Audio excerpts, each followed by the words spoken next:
My name is Zoe. I'm 24 years old, and last year I started dating this guy named Jay. He's 23 and he's a great guy. We'd spend nights talking about everything and nothing. We rarely fought, and when we did, we talked it out like adults. Today was a big step in our relationship. My apartment was being fumigated and I needed a place to stay, so he let me come over to his apartment. I left after work that evening. Jay had to work the night shift, so we agreed I'd wait at his place until he got off. As I approached his apartment building, I stayed on the phone with him to keep calm. I've always been afraid of the dark. Right before my phone died, Jay teased me. "Don't let Greg get you." The call cut off before I could scold him or ask what he meant. I walked up to the door and reached under the welcome mat for the spare key. That's when I noticed the door was slightly open. My stomach tightened. I pushed it open slowly. Inside stood a tall, skinny man aggressively pulling open drawers. He had messy orange hair and was scowling. When he heard the door creak, his eyes snapped toward me. They were slightly red. "Are you Greg?" I asked hesitantly. "Sorry if I'm interrupting. Jay mentioned you." The man blinked a few times before nodding. Yeah, I'm Greg. Nice to meet you. I'm Jay's roommate." He glanced around at the mess. "Sorry about this. I'm looking for my car keys. I've been searching for hours. My boss is going to kill me when I get to work. If I get to work." I let out a small chuckle. "I completely understand. Let me put my stuff away, and I'll help you." He smiled. "Thanks. That'd be really helpful." I walked into Jay's room and set my things down. I smiled when I noticed the picture of us sitting on his nightstand. That's when I heard it. A light scratching sound. Faint, subtle. I froze, listening. Scratch! Scratch! I shook it off and plugged my phone into the charger before heading back out to help Greg. I searched between the couch cushions while he continued tearing through the kitchen. "So, have you and Jay been roommates long?" I asked. He looked up. "Yeah, going on about 3 years now. We, used to go to college together." I nodded. "Oh, really? Cool. What was your major?" He went quiet, just for a second. "Soccer scholarship," he said finally. "But in the end, I got kicked out. Drug problems." I winced. That must have been rough. "It was," he said. "Jay stayed by my side back then." I smiled softly. That sounded like Jay. "That's just like him," I said. "How long have you been clean?" He looked at me again. "Clean? About 2 years." It takes a lot of strength to overcome addiction. Then suddenly he shouted, "Jackpot!" I looked up from between the couch cushions, expecting to see car keys. Instead, he was holding a small safe. He set it down on the table. It had a 6-digit code lock. That meant it could contain almost anything. "You hide your keys in a safe?" I joked lightly. He ignored me and started pressing buttons. Beep, a deep, mechanical sound. He tried again. Beep, again, beep, over and over. Then he slammed his fist down onto the table. "Damn it!" A chill ran down my spine. "Hey, calm down. We'll figure out the code." All his fault. I raised an eyebrow. "Excuse me?" He groaned. "Nothing. Just give me some space." My heart began to race. As the night went on, he grew angrier and angrier, to the point of tossing the small safe clear across the room. At that point, I didn't think I could wait for Jay any longer. While he ranted to himself in the kitchen, I quietly slipped back into Jay's room and grabbed my phone. I texted him, "Where are you? Greg is creeping me out." I waited anxiously for a reply. That's when I heard it again. Scratch, scratch, scratch. The same sound from earlier. It was coming from the bathroom. My hands were slick with sweat as I stepped into the hallway. I could feel my heartbeat in my throat with every step. Scratch, scratch, scratch. The closer I got, the louder it seemed. I slowly reached for the handle and opened the bathroom door. Something jumped out at me. I screamed, then froze. It was just a tabby cat. I let out a shaky breath and knelt down to pet it. "Hey there, you gave me a fright." My phone dinged. Jay. He had replied with laughing emojis. He didn't scare you, did he? He's probably just hungry. He's always cranky when he's hungry. My eyes widened. I'm serious, I typed back quickly. He seems irritated, and he trashed your living room and kitchen. He threw a safe across the room. The typing bubble appeared, then disappeared, then appeared again. What are you talking about? Annoyed and scared, I typed back, your roommate, Greg. He was trying to get into a safe. He seems pissed, and I'm getting scared. As soon as I hit send, my phone buzzed over and over again. Lock yourself in my room and call the police. I do not have a roommate. Greg is a cat. Do not go near him. My heart began bashing against my chest. I slowly looked down the hallway. To my horror, the man stood there holding a kitchen knife. I'm sorry. I had to lie to you. This wasn't my plan. I didn't account for you coming here. I wasn't going to hurt you. I just wanted what was in the safe, and then I'd leave. But you know too much now. I'm sorry. He made a mad dash toward the door, and I slammed it shut before he could burst in. Tears filled my eyes as I locked it and grabbed my phone to call the police. You don't understand. I didn't lie to you. I was Jay's roommate. I did go to college with him, but it's his fault I was kicked out. If he wasn't so nice, if he didn't help me feed into what I was doing, I would have been fine. He began banging and kicking the door as I screamed for him to go away. He made me this way. A real friend would have told me to quit. A real friend wouldn't have made me this way and abandoned me when I was at my lowest. So I need the money from the safe. He owes it to me. Owes it to me! He screamed, emphasizing his words with hard kicks against the door. Just open the fucking door!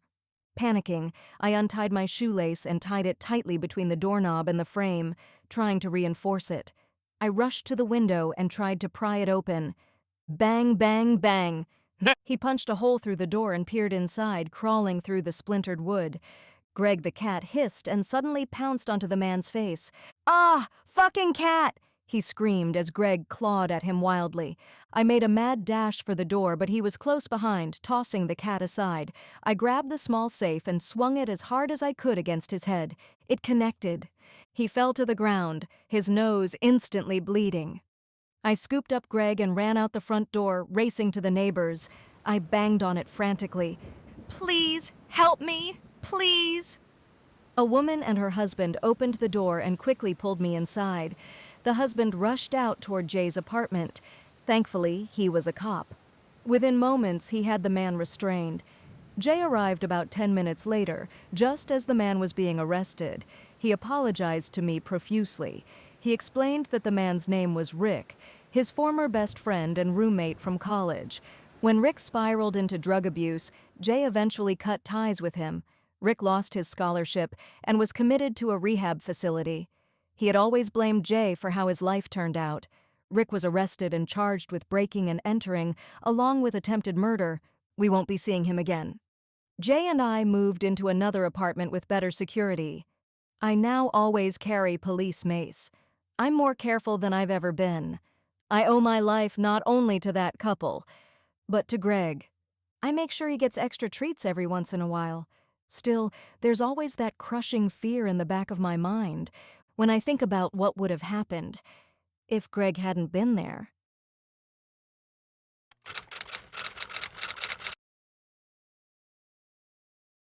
It started 6 months ago. I was fresh out of grad school with a master's in history, a mountain of debt that gave me nightly anxiety attacks, and a resume that was getting ignored by every museum and university in a 3-state radius.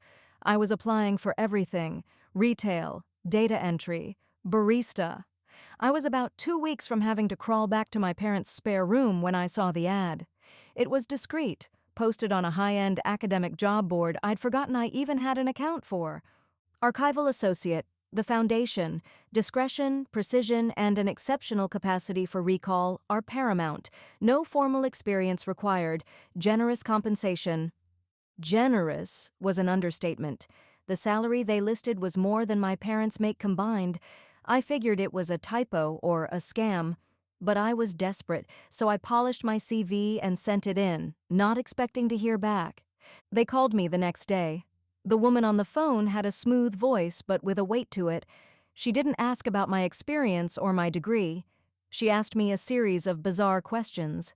When you were 10, what was the pattern on the wallpaper in your grandmother's kitchen?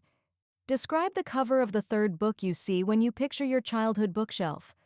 What was the name of the street sign you passed just before turning onto your current road this morning? Luckily for me, my brain is just sticky. Details cling to it, and I know for a fact that it's a photographic sensory thing. I can close my eyes and walk through my grandmother's house, feel the cool linoleum under my feet, smell the potpourri she kept in a bowl on the sideboard. I answered her questions and she said, "Please be at this address tomorrow at 9 a.m. sharp. Dress for an interview." The address was a downtown monolith. A skyscraper with no name on the facade, just an elaborate, interlocking symbol above the heavy bronze doors that looked like a stylized knot. The lobby was a cavern of marble and silence. The air was cool and still, like a cathedral. A man in a simple, perfectly tailored gray suit met me and led me to an elevator, then up to a floor that had no button. He used a key. The interview was with a man I now know only as the supervisor. He was ageless, with pale eyes that seemed to look right through me. He explained the job. It was simple, he said, deceptively so. Each day I would be given a single photograph. My task was to study that photograph from 9 a.m. to 5 p.m. I was to absorb it, to commit every single detail to memory, the play of light, the grain of the image, the expressions on the faces, the stitching on a coat, the cracks in a sidewalk, the reflection in a window. "You will become the living record," he said, his voice a low hum. "You will not write anything down. You will not make any copies. You will not discuss your work with anyone. At 5 o'clock, I will collect the photograph and you will watch me incinerate it. The Foundation's motto is Quaedam optime memorandum. Some things are best remembered." It was the strangest job I'd ever heard of, but the debt was on my chest, and the number on the contract he slid across the mahogany desk could change my entire life. I signed. My workspace was in a vast, circular room that felt like a panopticon. Dozens of identical wooden carrels were arranged in concentric rings, all facing a central pillar. Each carrel was a small, three-sided booth with a comfortable chair, a desk, and a single lamp. There were maybe 30 other people in the room, but the only sound was the soft rustle of clothing and the low, ever-present hum of the building's climate control. No one spoke. No one even looked at each other. They were all just like me, head down, focused with an intensity that was almost unnerving. They had the same look I saw in the mirror every morning, a mixture of intelligence and quiet desperation. The first photograph was of a dusty, empty ballroom, ornate, peeling plasterwork on the ceiling. A single chandelier draped in cobwebs. Sunlight streamed through a grimy arched window, illuminating a universe of dancing dust motes. That was it. For 8 hours, I just looked. I memorized the way the shadows fell, the specific pattern of the water stains on the far wall, the number of crystal pendants missing from the chandelier, 17. At 5 p.m., the supervisor came, took the photo with a pair of tongs, and I followed him to a small, soundproofed room containing a sleek modern furnace.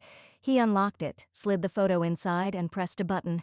A soft whir, a flash of orange light, and it was gone. He nodded at me, and I went home. The days fell into a rhythm, a new photo every morning. A wedding party from the 1920s, the bride's smile just a little too tight. A grimy factory floor, men in flat caps staring grimly at a piece of machinery. A desolate stretch of highway at dusk, a single abandoned car with its door hanging open. A crowded market in a city I couldn't place, faces blurred with motion except for one small child staring directly at the camera, their expression utterly blank. They were all unlabeled, no dates, no locations, no context, just moments, frozen and silent. My colleagues remained phantoms. We'd nod sometimes, in the elevator or the sterile break room where we'd microwave our sad, solitary lunches. But we never spoke. It was a rule, and a powerful one. It was as if we were all part of some silent monastic order. I saw a woman who couldn't have been older than me, but her eyes had the haunted, distant look of a war veteran. An older man always rubbed his left temple, a constant rhythmic motion as he stared at his photos. We were all islands. The dreams started about a month in. At first, they were just echoes. I'd dream I was standing in the dusty ballroom, and I could smell the decay and the dry rot. I'd hear the faint, ghostly echo of a waltz.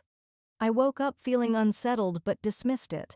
My job was to stare at images all day. Of course, they'd creep into my subconscious, but they got stronger. After a week spent memorizing a photo of a grim-faced family on a sagging porch in what looked like the Dust Bowl, I had a dream where I was the father. I could feel the rough, splintered wood of the porch railing under my hand, the grit of dust between my teeth, the gnawing, hopeless hunger in my stomach. I felt a desperate, protective love for the woman and children beside me, a love so fierce and painful it made my chest ache when I woke up. The day I studied a photo of a collapsed mine entrance, I spent the night dreaming of darkness. The oppressive weight of the earth above me, the taste of coal dust, the chilling subterranean cold that seeps into your bones. I heard the shouts of other men, muffled and terrified, and the groan of shifting rock. I woke up gasping for air, my pajamas soaked in sweat, my throat raw from screams that had been trapped in my sleeping mind. This became the new normal. Every night I was a tourist in someone else's tragedy. I was a soldier in a trench, the mud sucking at my boots, the smell of cordite and fear thick in the air. I was a lone woman in a lighthouse, the storm winds howling around me like a hungry beast, the waves crashing against the stone with the force of cannonballs. I was a witness to car accidents, fires, arguments steeped in a quiet, venomous rage. I was living 100 different lives, and none of them were my own. My own life began to feel thin and unreal. I'd be walking to the grocery store, and the texture of the modern pavement would feel strange, alien. The bright colors of the cereal aisle seemed garish and loud compared to the sepia and black and white worlds I inhabited every night. My own memories started to get fuzzy. I had to really concentrate to remember my college roommate's name, but I could tell you the exact pattern of the rust stains on the hull of a shipwreck I'd studied for 8 hours 3 weeks prior. The first major crack appeared on a Tuesday. I had spent the day with a particularly haunting photograph. It was a street corner, sometime in the late 70s, judging by the cars and clothes. A crowd was gathered, looking at something just out of frame. Their faces were a mixture of shock and morbid curiosity, but my focus, for 8 hours, had been on one man at the edge of the crowd. He was younger, maybe in his early 20s, with a thick mustache and a denim jacket. He wasn't looking at whatever the main event was. He was looking away, his face pale, his eyes wide with a specific personal terror. He was the only one who looked truly afraid. That evening, on my way home, I saw him. I was waiting to cross the street, and he was on the other side. Older, of course. His mustache was gray, his face lined with the intervening 40-odd years. But it was him. The same wide-set eyes, the same shape of the jaw. The denim jacket was gone, replaced by a rumpled tweed coat, but it was unmistakably the man from the photograph. I froze. My heart slammed against my ribs. It had to be a coincidence, a trick of the light, my overstimulated brain making connections that weren't there. But then he turned his head, and his eyes met mine across the 4 lanes of traffic. Recognition dawned on his face, and then horror. The exact same expression from the photograph. A raw, gut-wrenching terror that seemed to suck all the air out of the space between us. He looked at me as if I were a ghost. As if I were the very thing he'd been running from on that street corner all those years ago. He stumbled backward, turned, and practically ran, disappearing into the evening crowd. I stood there for a long time, the traffic lights cycling from red to green to red again, the world moving on around me while my own had just ground to a sickening halt. That was when the paranoia began in earnest. The silence of the archive, once peaceful, now felt predatory. The hyper-focus of my colleagues no longer seemed like professional dedication. It looked like a desperate attempt to keep something at bay. I started watching them more closely. The man who rubbed his temple. His hand would sometimes twitch, his fingers splaying as if trying to ward something off. The young woman's haunted eyes would occasionally flick towards an empty space in her carrel, her breath catching for a second before she forced her gaze back to the photo. I had to know what was going on. I broke the cardinal rule. I waited for the temple-rubbing man in the break room. He was nuking a container of what looked like plain rice. I walked up to him, my heart thudding. "Excuse me," I said, my voice sounding rusty and loud in the quiet room. He flinched. He didn't just turn, he physically recoiled, his back hitting the counter. He looked at me with wide, panicked eyes, shaking his head frantically. He grabbed his rice, the microwave beeping insistently, and almost ran from the room, never once making eye contact. He didn't say a single word. The message was clear. We don't talk. We can't talk. Maybe we're not allowed to talk. Or maybe we're just too afraid of what might happen if we do. Then people started to disappear. One Monday, the carrel to my left was empty. The man who sat there, a quiet fellow with thinning hair, was just gone. No one mentioned it. His desk was cleared out, as if he'd never existed. 2 weeks later, the woman with the haunted eyes was gone too. Her carrel also wiped clean. There was no internal memo, no farewell card, just a silent, growing void in our ranks. Were they fired? Did they quit? Or was it something else? I was spiraling. My apartment no longer felt like my own. I'd catch a flicker of movement in my peripheral vision and turn to see a shadow that looked like a soldier in a trench coat. The scent of ozone and rain would fill my living room on a clear night, a phantom echo from a photo of a lightning-struck tree. The breakthrough, if you can call it that, came last week.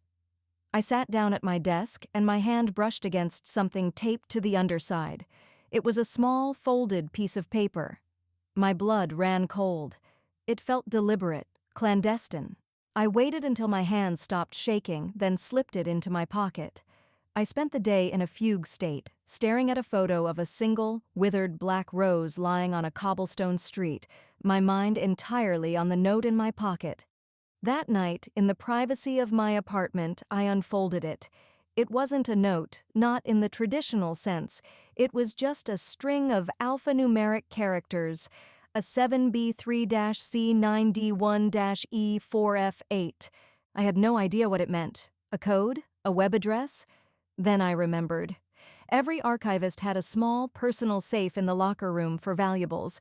We set our own combinations, but this didn't look like a combination. It looked like a serial number, or a key. The next day, I watched the woman with the haunted eyes carol. It was still empty. I took a chance. After everyone had left, my heart pounding so hard I could hear it in my ears, I went to the locker room. I found her locker. Next to the combination dial was a small, almost invisible keyhole. It was an override. This had to be it. I looked for a key, but then it clicked. The sequence was a password for the digital lock on her safe. I typed in the sequence. There was a soft beep and a heavy click.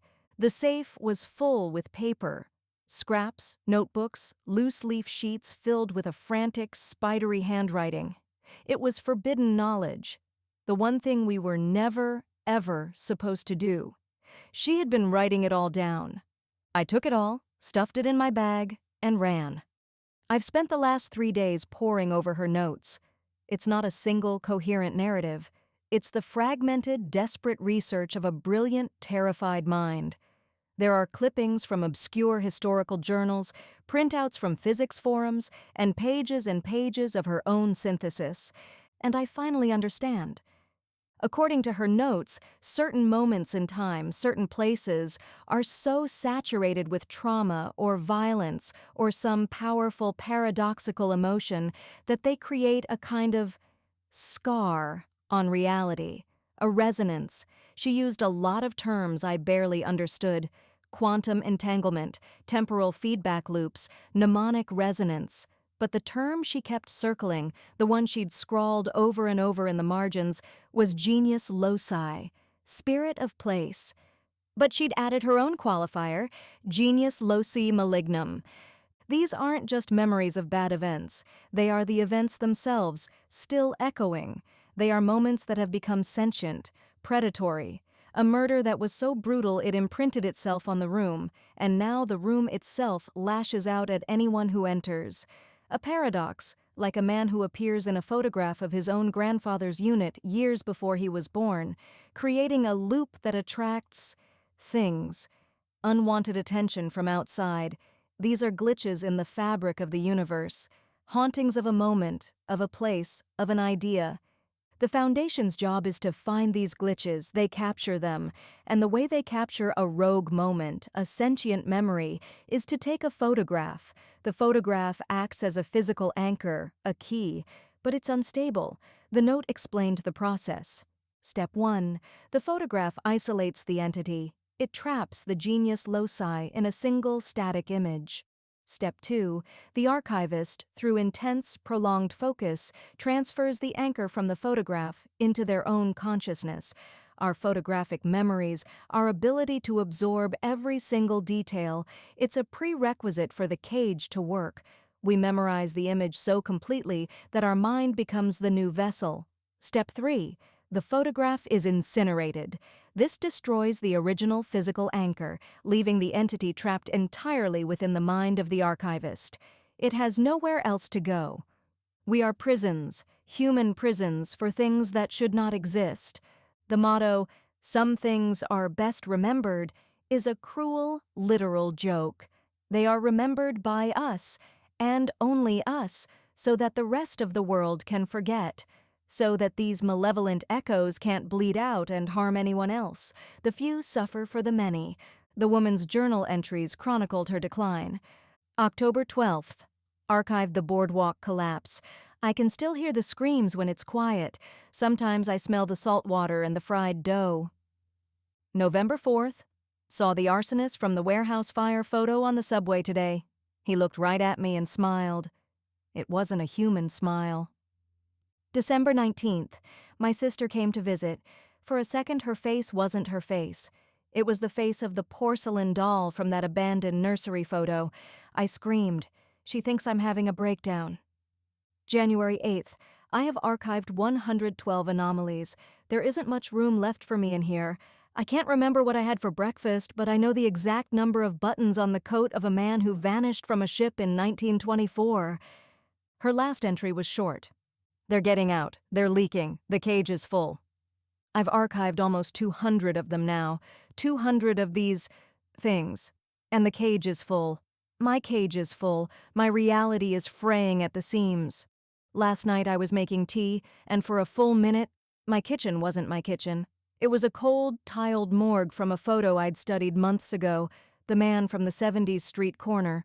I see him everywhere now, in crowds, his face always twisted in that same silent scream, always looking right at me. The walls of my apartment sometimes ripple and show me the peeling wallpaper of a Victorian séance room. The static on the radio whispers words in a language I don't know, but understand with a cold dread. I think now that I am a walking, talking containment unit that has breached, and the entities I hold are starting to leak into the world around me. The other day, my landlord knocked on my door to ask about a water leak, and he flinched when he saw me. He said, "Sorry, for a second there, you looked like someone else. A lot of someone else's." He left without another word, his face pale.